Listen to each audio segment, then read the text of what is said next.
मुंबई मनपातील विरोधी पक्षनेतेपदी किशोरी पेडणेकरांच्या नावाची आज अधिकृत घोषणा, तर भाजपच्या गणेश खणकरांचं सभागृह नेतेपदी नाव जाहीर होणार. समित्यांमधील सदस्यांची घोषणा केली जाणार.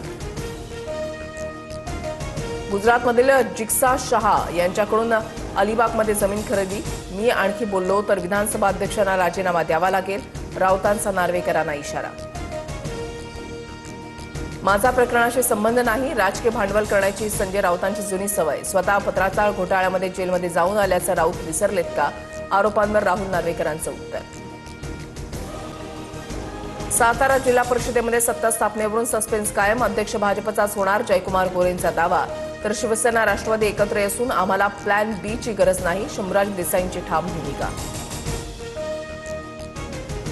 पंकजा मुंडेंच्या कार्यकर्त्यांकडून मला जीव मारण्याची धमकी. पंकजा मुंडेंवर व्हिडिओ करू नका असं सांगितलं करुणा मुंडेंचा आरोप.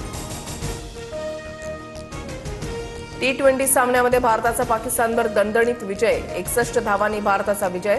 शानदार अर्धशतक करणारा ईशान किशन ठरला सामनावीर. पाकिस्तान अवघ्या 114 धावांवर गारद.